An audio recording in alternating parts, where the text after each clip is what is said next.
Hello and welcome to the Sound on Sound podcast about electronic music and all things synth. I'm Caro C, and in this special episode we're going to be exploring the Delia Derbyshire archive.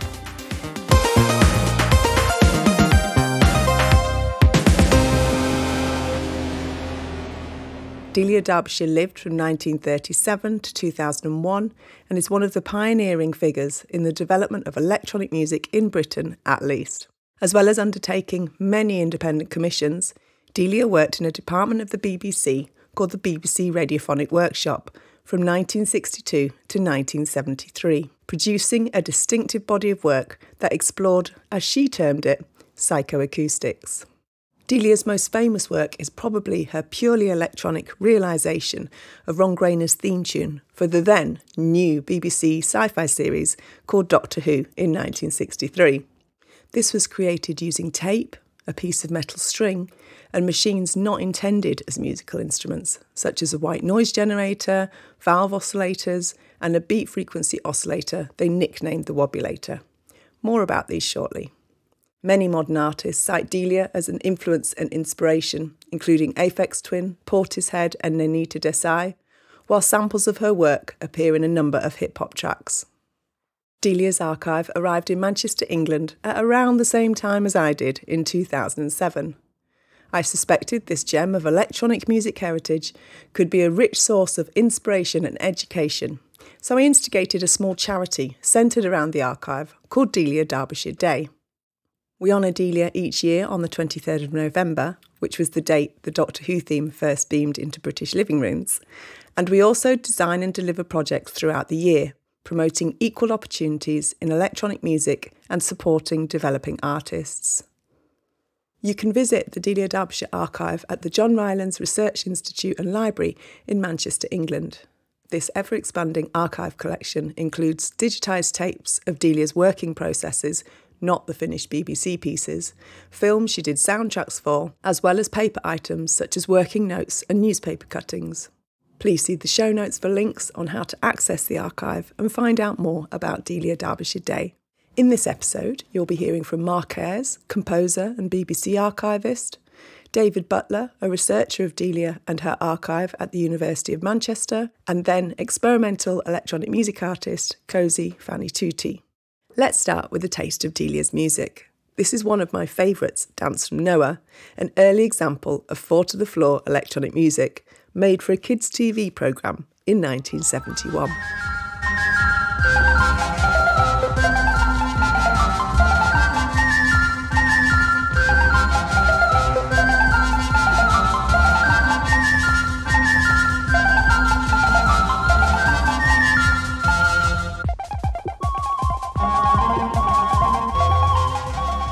So now I'm talking to Mark Ayres, a trustee for Delia Derbyshire Day and also a key person in the creation of the Delia Derbyshire archive. So Mark, I wonder if you could start by telling us that role that you've had in the creation of Delia's archive. Yeah, hello.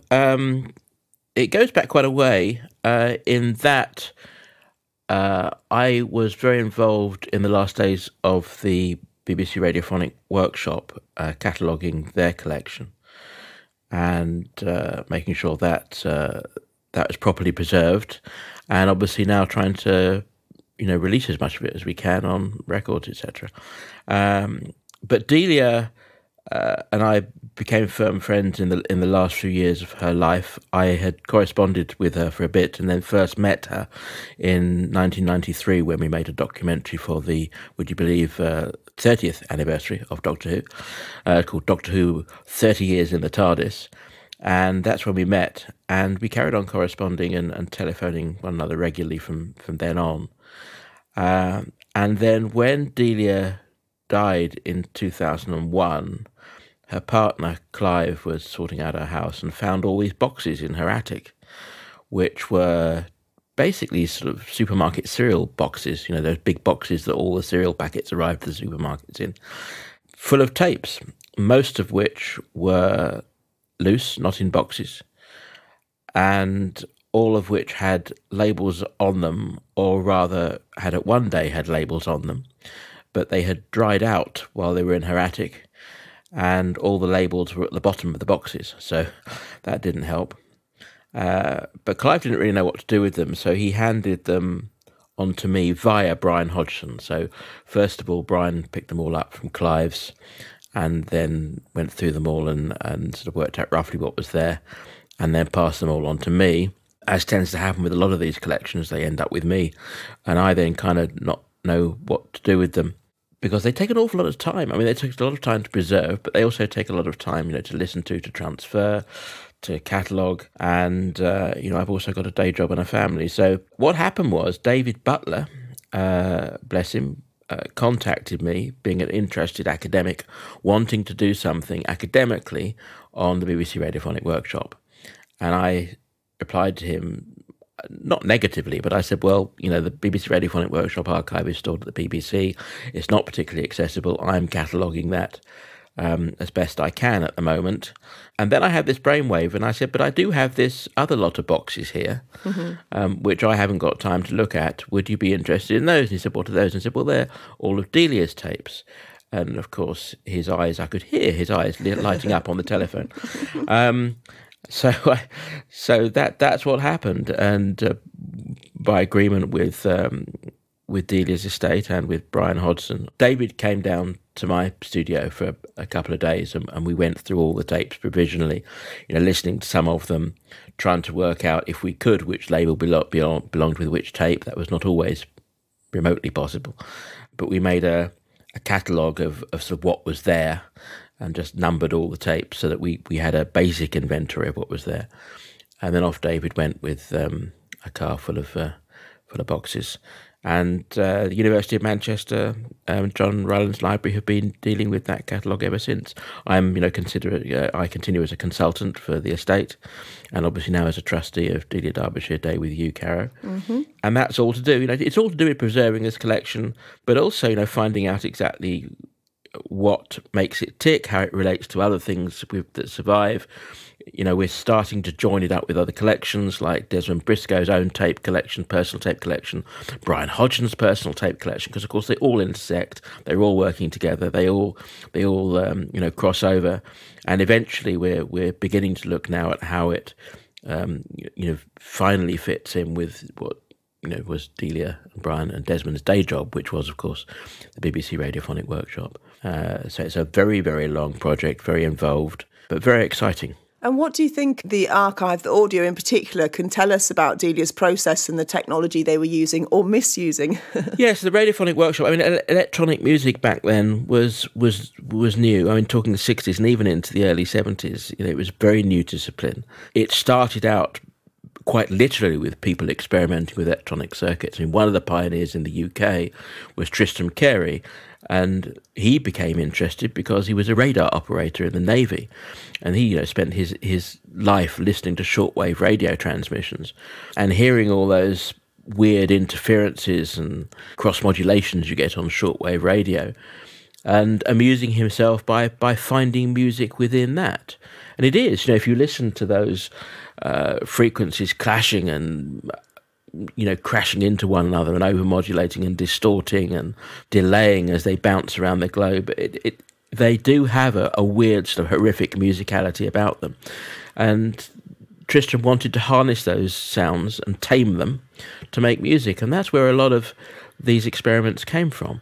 In Germany, it was slightly different. Germany set up 2 electronic music studios, one in Cologne, which worked purely with electronically generated sounds, and they were creating devices to create electronically generated sounds and making music out of that. In Paris, they were working entirely with found sounds, so they're using the tape recorder as a way of harnessing the sounds we hear around us and making music out of that. It's called musique concrète. So they were 2 very different disciplines. In the UK, the BBC basically wanted a way of making the kind of sound effects that you couldn't get from the sound effects library. You could get the sound of a door opening and closing from the Foley stage.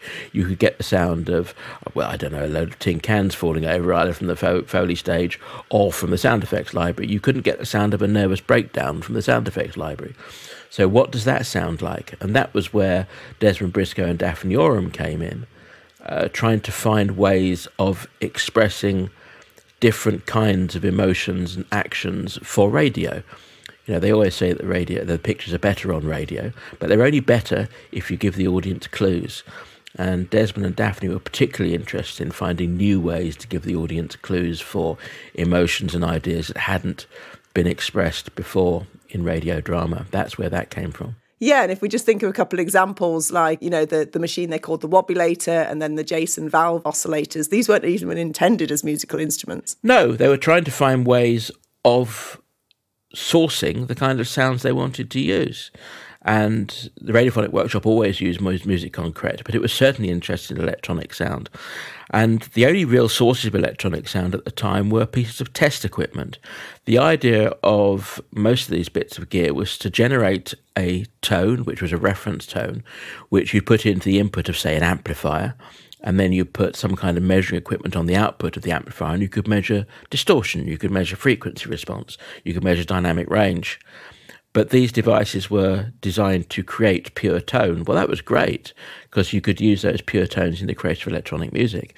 The Jason oscillator was literally an oscillator which created audio tones for test equipment use. There's another way of finding these things. There's a company called Heathkit who made kits for home electronic enthusiasts to build their own devices. And one of these oscillators was literally a Heathkit kit. They bought loads of these, the engineers put them together, and that became a source of sound. The wobulator was made by Brule and Kaya, and it was a low-frequency oscillator, but it was a low-frequency oscillator which could itself oscillate. So it wobbled. It was literally a sound which went up and down fairly slowly, and therefore it wobbled. So it was given the name the wobulator. But basically, it's what we would now call a low-frequency oscillator. And a lot of those early pieces were made by manually playing the oscillator. So you could adjust the oscillator to give you the pitch and the tonal quality that you want, and then record that pitch onto tape and then use tape to manipulate it. Or, say, the Doctor Who theme, the opening ooey-oo, as we call it, in the Doctor Who theme, that was Delia literally manually playing the oscillator by using the pitch dial on it, and then recording that to tape and then adding echo and delay. So yeah, it was very, very inventive what they were doing with equipment that wasn't designed for that purpose. The first bit of gear which really was designed for that purpose, which came in purposely designed as a scientific instrument for producing sound for electronic music purposes, was the EMS VCS3. Mm-hmm. And that was designed not as a performance instrument. It was designed as an instrument which would create sounds, which you would record onto tape, and you would then manipulate using tape techniques. Tristram Carey, who was one of the guiding lights behind that and really sort of drew up the specification for the VCS3, that's what he wanted.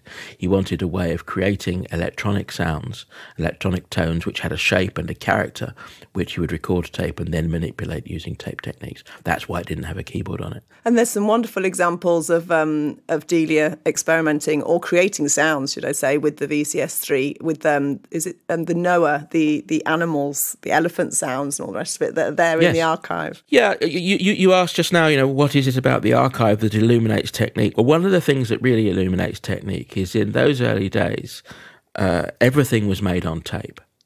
And they didn't have multi-track tape recorders, so each line of music was a separate line of edited tape, a separate piece of edited tape.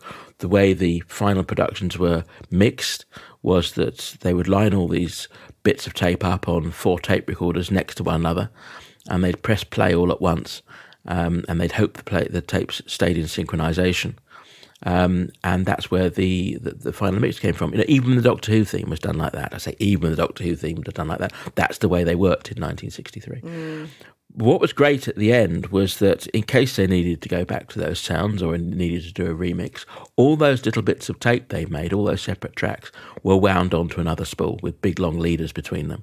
And what tended to happen also was, if they were really diligent, all the little sounds they'd used to make up those tapes would also go onto that archive reel. So you pull a reel out of, say, the BBC Radiophonic Workshop archive, and it'll be a 10-inch reel of tape, and it'll be packed. It may well be that only the first minute or so is the final master. What comes after that is all the work in progress, if you're lucky. And that's what's fascinating. That's what's fascinating about these collections and about the archives, what they can tell you about the way that these pioneers worked. So Delia, you take a piece of Delia's, say, Blue Veils and Golden Sands. Yes, I was just thinking of that one. I love that, where you can hear her voice, recording her own voice, playing a note on a piano, recording her own voice, and then building it up. Yeah. Indeed. I mean, what Delia did for that was she literally played a note on a piano to pitch herself, then sang that note, then played another note on the piano to pitch herself, sang that note. She did it all with the tape running very fast. So what's in the archive is actually a slowed down tape, because she wanted very low pitches. But you can hear these very low, now slowed down piano notes, and then Delia's voice, which again is also pitched down. But that the process is there. And then after that, there's a piece of leader. And then there's all the little sounds she cut out of her voice. And then there's another leader. And then she starts cutting them together in a rhythm. And then there's another leader. And she's starting to make up the voice track for the piece. And then there's another leader. And she starts adding echo to it because she's overdubbing it. And then another leader. And she's adding tape delay and spring reverb to it. And then it goes on like that. And then she starts again with another sound and does exactly the same thing. And at the end of the tape, you get the final mix.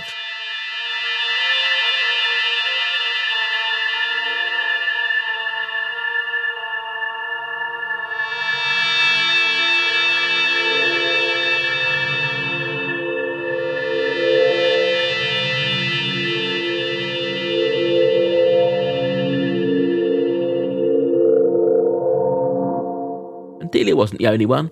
There are other people in the workshop doing amazing work. What makes Delia special is that she was Delia. She had this unique approach to the work. She was a mathematician. She was a musician. She was someone who'd lived through the war and heard the bombs dropping on Coventry. She was a woman in broadcasting. All of that stuff illuminates what she did, and it's what makes her so important in so very many ways. So for some of us digital folks, what do you mean by when you say leaders on the tape? So recording tape, to those of you brought up with iPhones, is a mysterious substance. In its basic form, it's a very, very, very long strip of plastic. For master recording, it's generally 1/4 inch across, and very, very, very, very thin. And these can be thousands of feet long, on a 10-inch reel of tape. And they're coated with iron filings, very, very finely ground and stuck to the plastic with a binder. And as you record on that tape using your tape recorder, those iron filings are magnetized with permanent magnetism, which is put into those filings by an electronic coil, the recording head. And that's how the audio is recorded. Leader tape is literally plastic tape with no iron filings on it. So it is not recording tape, it's just a piece of tape, plastic tape, you can stick between recordings. And it's a great, they come in all sorts of different colours, white, red, yellow, green, blue. And you can write on them with a Chinograph pencil to label the tracks. Right. And it makes finding a band on a long reel very easy. Because it's a bit like, for those of you who are now looking at vinyl, that's the nearest the nearest analogue I can find. You look at vinyl and you can see that those longer run-out grooves, the scrolls between tracks, that's where you drop your stylus if you want to play a particular track. On a reel of tape, you can see where the leaders are, so you can spool through to that leader to play that particular track. Fantastic. So if you had to choose one piece of audio from the archive to say it's kind of one of your favourites, what comes to mind?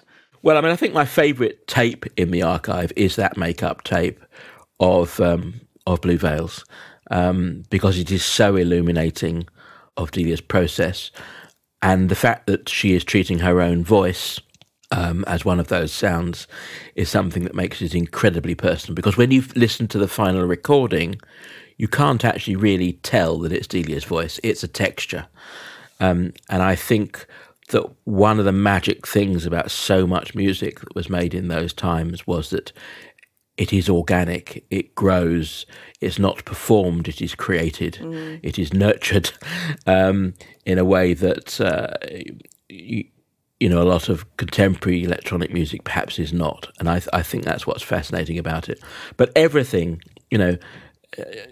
Delia left behind such a wealth of material. And when you look at it in conjunction, as we are now trying to do, with Desmond's tapes, with Brian's tapes, with all the other tapes, John Baker also, was a genius creator of concrete jazz, I call it. I mean, he literally made jazz music out of musique concrète. He could make musique concrète, which, remember, is little bits of cut-up tape. But John uniquely could make musique concrète swing, and I mean really swing. Absolute genius. So all of these recordings really shed light on incredible processes which are now, long gone. I consider myself very lucky. I started life in the analog era, so when I started out, we were still cutting tape, and I feel very privileged to have lived through those periods, because I think having physically cut tape, having literally lived through that era when all your sounds, all your work was on little bits of recording tape, which you could physically cut together. I think it gives you a really unique way of looking at how things are constructed, which you don't quite. I mean, digital editing is fantastic, and frankly now I wouldn't go back. But digital editing with an analog sensibility is what I think those of us who were brought up in that era do. Well, it was so physical, wasn't it, as well? And that's the thing that we're always trying to do with the digital, is we're almost trying to take away the technology to get back to that human craft, the physicality of music and having something, making something musical. And so it's almost like we're having to do that work to bring back that. Whereas I know David Vorhaus talked about when they made An Electric Storm in 1969, how Delia was his teacher, and it was almost like a dance, a movement, how she moved around with those tape machines. Yes, there's that piece of film of Delia working at the workshop, creating the track which we now know as Pot-au Feu, when she's recording those little sounds, the little gourd, which is a percussion sound, the little pluck string, which is going to be her instrumental sound. And then a marvellous piece of film where over about 2 minutes they show her cutting it up, making a tape, repitching it, making a line, syncing it up on multiple tape machines with a tape loop. And the fluid way in which she does that, without really thinking about it, it is because that's the way she worked. You're right, it is a dance, it is a creative process with which she is totally in tune, and with which she is totally at home. And it's magic to watch. So in terms of your role, both with Delia's archive and with the estate, with Doctor Who, and also Delia Derbyshire Day, let's say, what's your hopes for the future of the Delia Derbyshire archive? I hope that the archive continues to inspire. I think the educational work that we're doing is extremely valuable. I hope that it will continue to inspire new works. We commission new works every year. That again is valuable. We're using Delia's example to inspire new pieces of work. My big hope beyond that is that we finally join all these collections together. Delia and Brian were notorious for sort of working on things at home and then taking them into work, and they'd end up, say, on a radiophonic workshop piece on the BBC, then they'd end up on something which ended up on a library, and then they work on something which is basically the same thing, which ends up on An Electric Storm. So there was all this sort of cross-pollinating going on between what they were doing at the BBC, what they were doing with their private commissions, and what they were doing, with their private endeavours like Unit Delta Plus and White Noise. And that is something we're only just beginning to join up. See how all that, it's not just what their involvement was, but how all these musical elements that they were creating sort of travelled around. Sample libraries, indeed, they are sample libraries. How all these elements that we were creating sort of travelled, and that is an amazing thing. I hope in due course we might make some of those actual sounds available, so that people, so that composers can use them in creating new work. I don't want people to try and pretend to be the Radiophonic Workshop or John Baker or Delia Derbyshire. I want people to be original. I want people to look at what Delia and John and Brian and Desmond and everyone else did and be inspired to create their own original work from that inspiration. And if we can create new composers who are being similarly forward-thinking, similarly creative, and similarly inventive, and hopefully similarly inspirational, passing it on, Next in my journey of unpacking the Delia Derbyshire archive for this Sound on Sound podcast special, I'm talking to David Butler from Manchester University. Hello and welcome, David. Hello, Caro, and hello, everybody else. And I wondered if you could start with letting us know what's your role, your work, related to Delia's work. So I'm based in the drama department in the Music and Drama building at the University of Manchester, and I'm one of the lecturers there. And I helped to bring Delia's archive to the university back in the mid-2000s. So it's been here since 2007. But I first contacted Mark Ayres, who had been entrusted with the archive. I contacted Mark round about 2002, really to ask if there was anything the university could do to help with work that he was doing at that time on the larger archive of the BBC Radiophonic Workshop, which he had helped to salvage when the workshop closed down in the late 1990s.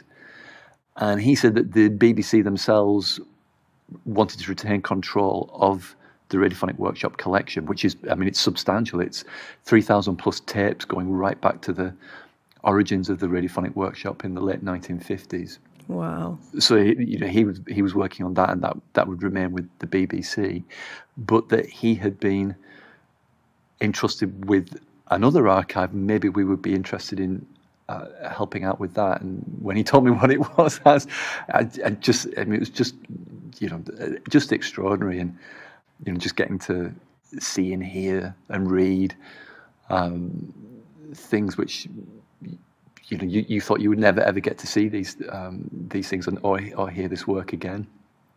So that's how it all started, and the collection came to Manchester in 2007, and I got funding so that we could digitize the tapes in Delia's collection. And at that point, the archive was the core archive that Clive had left and passed on to Mark, was paperwork relating to mainly Delia's freelance projects, but some BBC productions in there as well.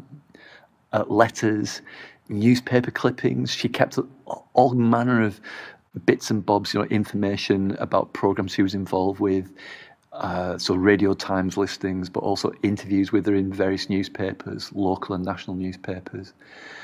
Things she jotted down on the back of envelopes, or letters from various companies. Nothing was thrown away. But all these reels of tape, and our main job was to get the funding to digitize them and then find a secure, permanent home where they would be in appropriately environmentally controlled conditions, given that the vast majority of this was magnetic tape.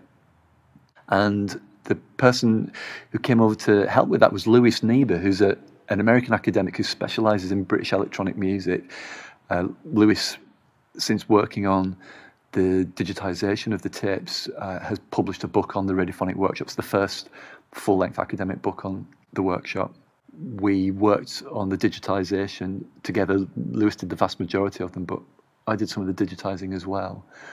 And we did that on an old Studer 880 reel-to-reel tape machine from BBC Manchester on Oxford Road, as was. It's long since gone now.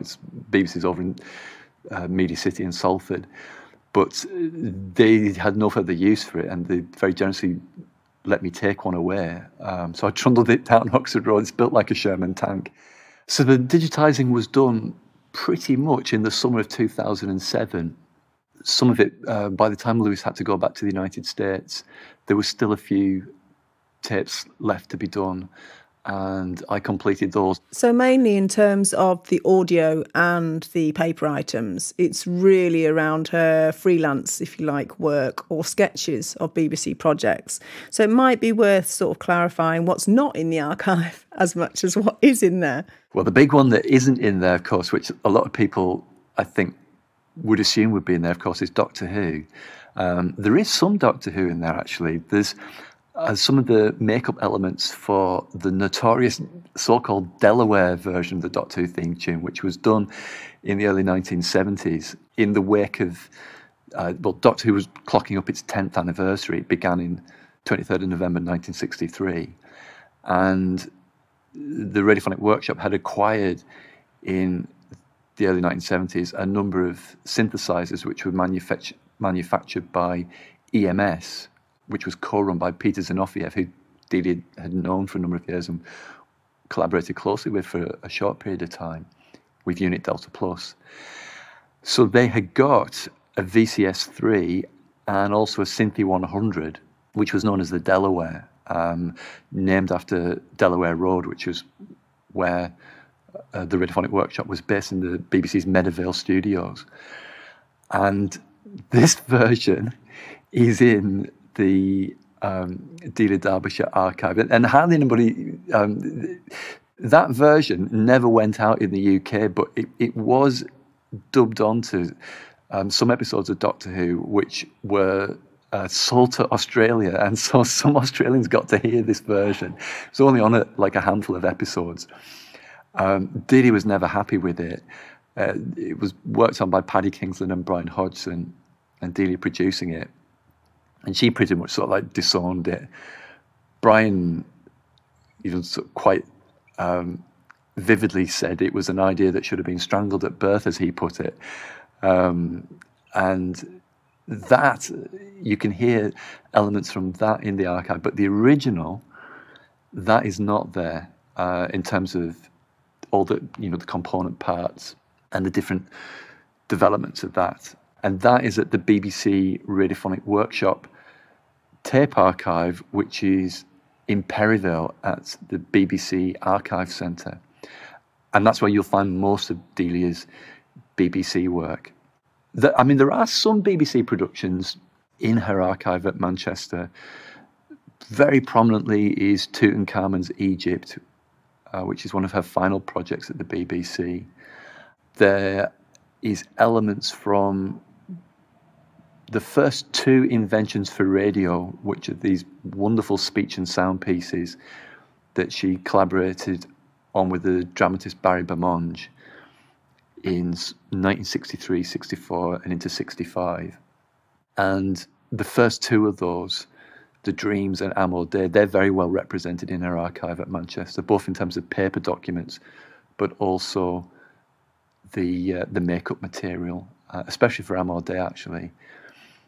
So with Amor, her source for that is a recording by a boy chorister who was one of Benjamin Britten's favourite voices, John Hahesi. That was a pre-existing recording, and so Delia took that recording and then isolated many of the vowel sounds from that recording and sort of took the attack off the sounds, looped and extended the vowels to give her just these, to enable her to build up these clusters of sounds, just these wonderful, gorgeous, expansive, ambient chords, all sculpted from this recording by this boy chorister. And you can hear on one of the tapes, her in the process of chopping up all the individual vowel sounds and then beginning to manipulate them. I think one thing this really does is it really builds that picture of how she was really part of the ecology. She was, at that time, she really part of the sort of burgeoning landscape of electronic music in England and abroad. So in that sense, it really does make sure that we don't fall into that trap of her being a lone genius. Yes, it's always a risk. And that's something that in particular, I think that women artists have particularly, had that projected onto them as if that they're exceptions. One of the things that the archive does reveal is just how many people she was connected with, whether through her own projects that she was involved with or people who came to the workshop to talk with her, to ask for her advice. And the most famous people, obviously people like Paul McCartney, who wanted to go and speak with her. But there are other people. Brian Jones, Pink Floyd visited the Radiophonic Workshop. She was giving talks. She assisted Luciano Berio at the Dartington Summer School with a week-long course in electronic music.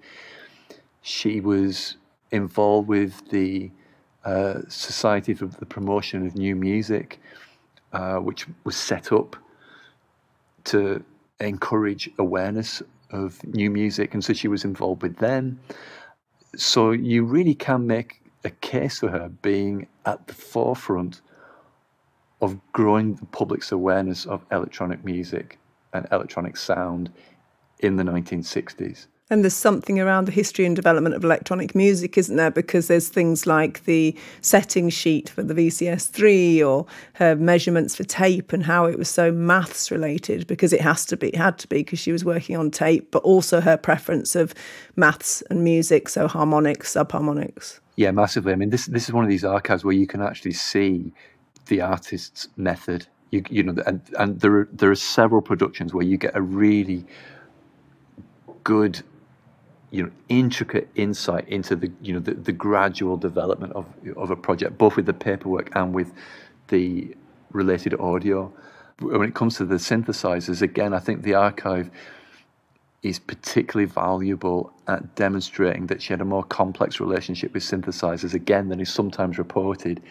She herself is on record as, being quite critical of synthesizers, but in later life, she would reflect back on that and said, well, actually, it wasn't so much the synthesizer that was the problem; it was the people and what they were doing with them that was the issue. Sort of like the really tight deadlines and the kind of projects that were being requested there. But she reflected, later on that she said, actually, I think they could be used so much more creatively than they actually were, and that she'd love to get inside them and, as she said in one interview, do something more human with them. So the archive, does give you, again, a different take on that sort of like rather more sort of like neat, straightforward view that she just didn't like synthesizers, and it's not quite as simple as that. And you can see things like her dope sheets of the VCS3, which are just asking for an artist to come along and recreate those settings. We did try, actually. The nice guys gave us the VCS3 app, and we did try that, and I think we got close to what she produced, but not exactly, because obviously it would have been different for lots of different reasons.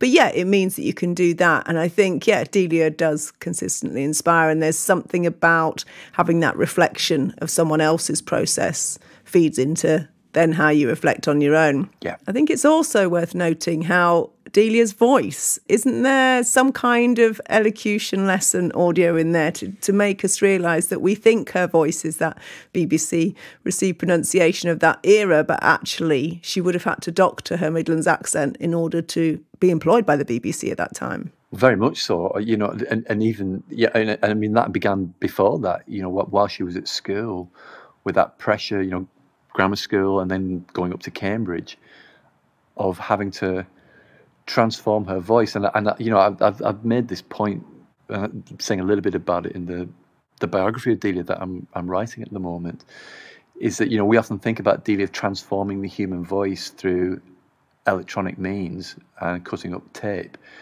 and but in the 1950s she was transforming her own voice, and through sort of educational and sociocultural means of shifting that voice into a different form.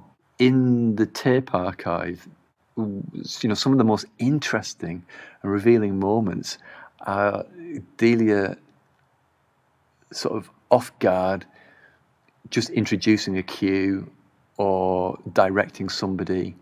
So she's not being interviewed, she's not putting on that more formal BBC voice.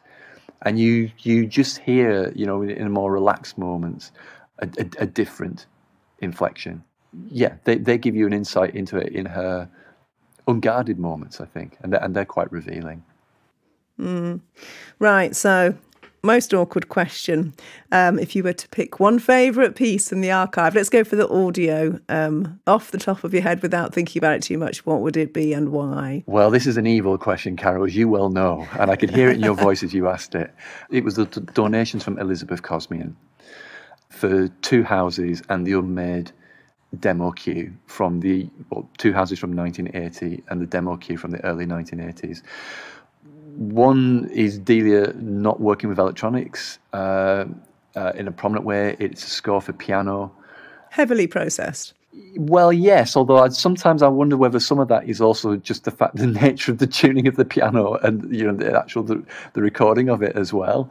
But I think that there may well have been some processing done on it also. But it's I'd be quite curious to know what the specifics of that actually are. That, and then the demo key for the unmade film, which is electronic, and it does sound, again, it can't be 100% certain, but I think it's a vocoder, and that's really interesting because she did not have access to a vocoder when she was at the radiophonic workshop. Peter Zanofiev was developing one, but the vocoder that the workshop bought didn't come until after she had left. So that's just, it's really bittersweet because you're hearing her use something or a process which is not something that she had when she was there. And indeed there were the occasional project in the 1980s that we know from Clive Blackburn, her partner, that she was going to Adrian Wagner's studio every now and again, and that she created music for an ITV documentary about Stonehenge, which sadly is not in the archive. It may be that somewhere along the line that that tape has fallen by the wayside, but we know that she did it, and so we're still doing things into the 1980s. So I think those two, because they totally change the story of Delia's life. This notion that she stopped, engaging creatively and creating music in particular after she left the BBC.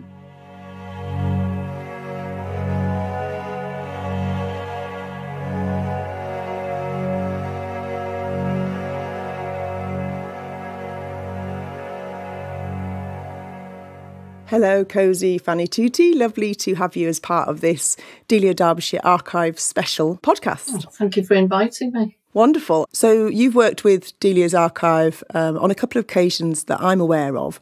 I wonder if you could tell me about those projects and what your interaction with the archive involved. I went to the archive initially with Caroline Katz when we were working on her film about Delia, because I was doing the soundtrack.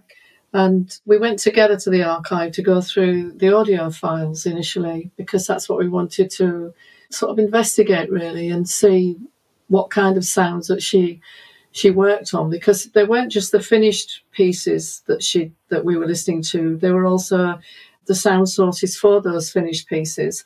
So I was particularly interested in where the sounds began.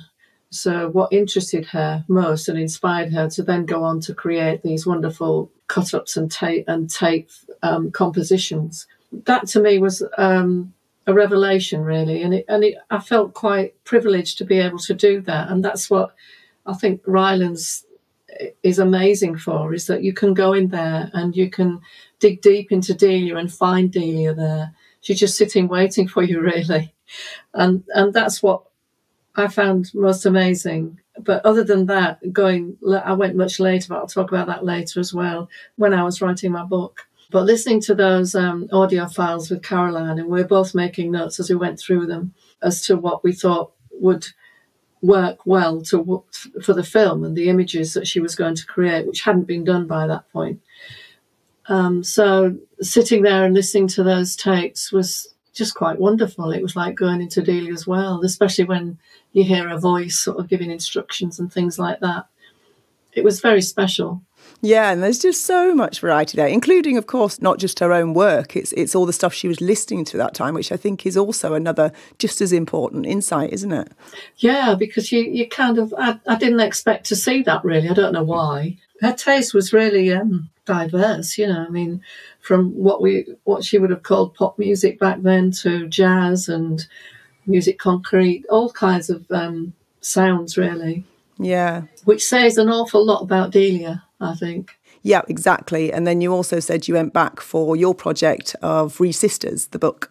Yeah, I went back when I was doing research for my book, Re Sisters, because I particularly wanted to go to the archive of her school books and the few objects that they'd found up the chimney, you know. I wanted to go back to where Delia began rather than go to Delia when she was already almost fully formed in the workshop, to see what she was like as a child, because I think there's only 14 years between us or something.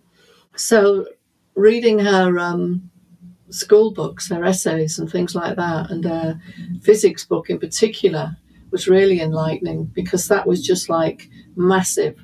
Because I went looking for a music book, and it was just like hardly anything in it. And I thought, have they missed a book, or is this just the second book that she was starting off with, you know? But no, it was the physics book that was the most exciting, because she was talking about the use of the voice and all these different things. That's what she was into, you know. Incredible. And how did that fill out or complete in some way your picture of Delia? It showed me, because I knew that she was really into physics, and she knew that sound, what is physics? Sound is physics. So that was her field, really. So that joined with music and maths, obviously. So when I saw all this, I could completely understand where she was coming from, because she was looking outside the music box completely into non-music, if you like, to then create music. And that's what fascinated me most, because not only was that like a massive amount of information that she'd put in this book, but a lot of the information she'd gone independently to find out, because, you know, that was something that she wasn't supposed to be doing at school, if you know what I mean. Ah, right, okay. You know, she went further than the curriculum because of her own interest in it. Wow. And it's such a solid foundation for working in sound and music, because, yeah, she was an engineer as well as an artist, as well as, you know, so many other things, a technician. That gives you that foundation, doesn't it? That think at that young age, she was already trying to fathom out what is this intangible, mad thing we call sound and music. Yeah, because she would have been she was at high school then. She would have been under 15. And I think when I was looking at these books, she was only about 12 or 13.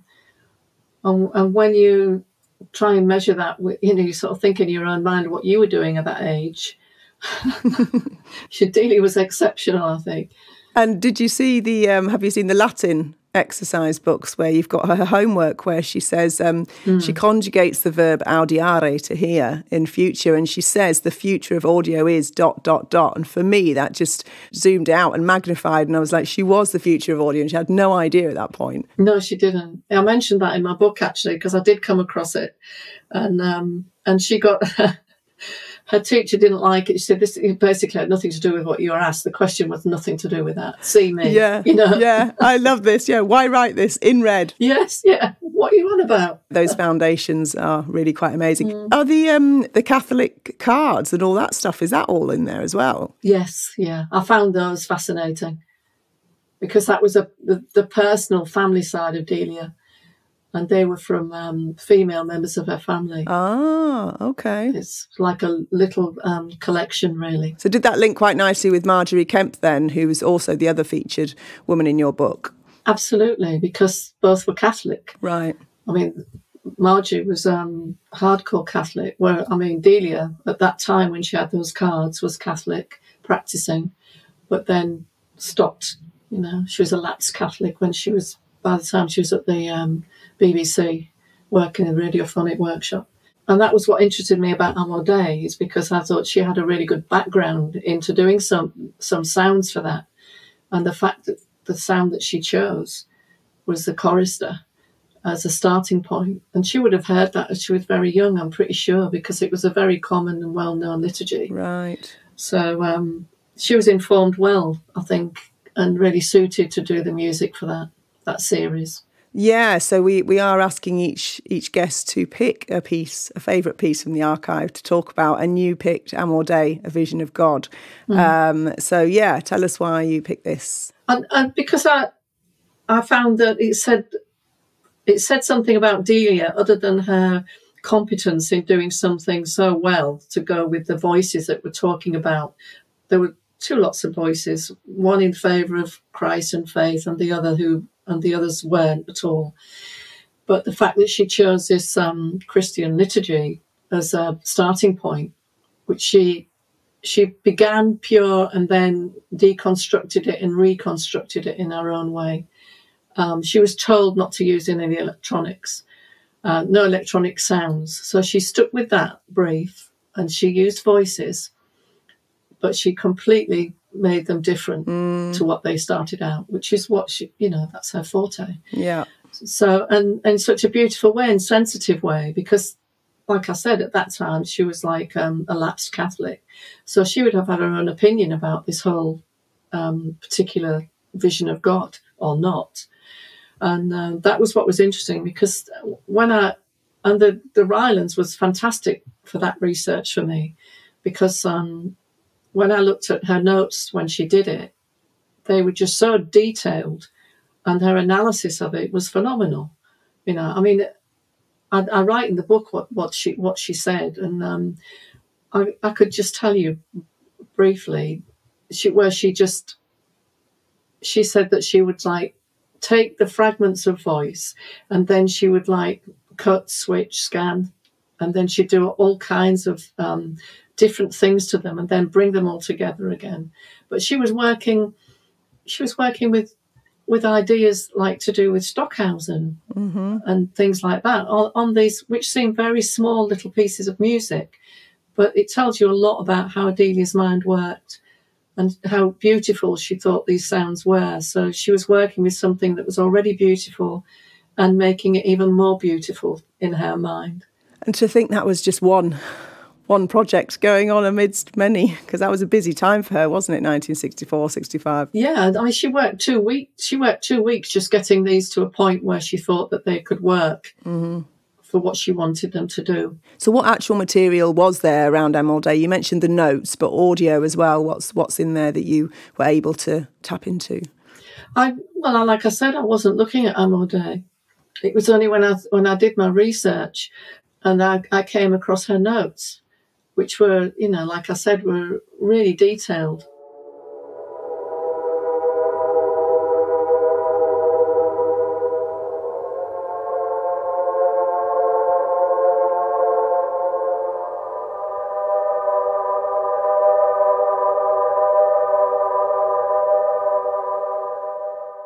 So it was more of the notes in the archive then than the audio that informed you and, enchanted you around this piece. Absolutely, around everything. Right. It was literally Delia's written notes. It was Delia. That's her handwriting, and her thoughts and everything spilling onto the page that gave me the actual really great connection with her. There's some wonderful language in there, isn't there? There's the heartbeat, bass, bump, and all these, like the bleeps and the bloops. And I love all that kind of personal language, but we know exactly what frequency range she's talking about. We all know the difference between a bleep and a bloop. It's lovely, isn't it? Yeah, yeah. The other thing for me as well in her, the paper items, is all the visual. There's lots of, sketches, drawings, maybe graphic scores. Oh, absolutely, yeah. I mean, she was, like I think you said earlier, she was an artist, She wasn't just a musician at all. She worked visually with sound. You were saying, she would do these drawings and she would talk about these sounds, like with this Amor Day, as we all know. She was told that it had to be like a Gothic altarpiece, and she was given the drawing, for that. So she worked from that, and she knew immediately what Barry Vermonge meant. When she saw the drawing, she knew it. Yeah, wonderful. So why do you feel, Delia's archive might be important, and what do you think it can offer us now? I think it's incredibly important because you have Delia in there, literally. Like I said, everything that goes on in her mind is in these notes, even, saying how long she's worked on something, or someone is coming along to pick something up at a certain date. There are all those things going on. And so you have a connection with her, which is just so valuable, rather than, because with the audio as well, you can hear Delia talking about how things have got to be delivered at a certain time and date when she was working on the Egyptian music. And I think for anyone that wants to research Delia, I think Rylands is essential, because it's the only thing that we've got of Delia that remains other than the music. Well, the music's there as well. Yeah, and other than the finished music. So with Delia Derbyshire Day, we commission artists to interact with the archive, mainly women artists. And being contemporary woman artists yourself, does it have any value for you personally to be able to look back and connect with Delia, but also in some way connect with yourself and your own practice a bit more? Oh, absolutely. Yeah. Because there are times when I was working and discovering all different aspects of Delia's practice and her life, where we actually joined forces almost, because I can remember thinking, oh yeah, I feel exactly the same. And her choice of sounds to work with, when I initially listened to them with Caroline, I was listening and I thought, I've just come from doing my own album, Tutti, and these sounds were so like the ones I've been working with, that my preferred frequencies and everything. And I thought, oh wow, this is I'm on a nice wavelength with Delia here. And I think I can't help but having that feeling of some kind of, I don't know, is it reassurance, validation? I don't know what it is, but there's something there about, obviously we're not the same. Everyone's, whether you're the same gender or not, there's lots of other differences. But it's finding those points of connection. I find somehow kind of, I don't know, emboldening, heartening. Does that make any sense to you? Yeah, absolutely. Because when you're working in isolation, even if you're working with other people, you're kind of thinking, I don't know, is that all right? Is that right? There's that question mark. And I mean, Delia had it as well. So, yeah, there's that connection is that everybody sort of like questions what they're doing, Thank you for listening, and be sure to check out the show notes for further information, as well as links and details of other episodes in the electronic music series. And just before you go, let me point you to soundonsound.com/podcasts so you can check out what's on our other channels. This has been a Caro C production for Sound on Sound.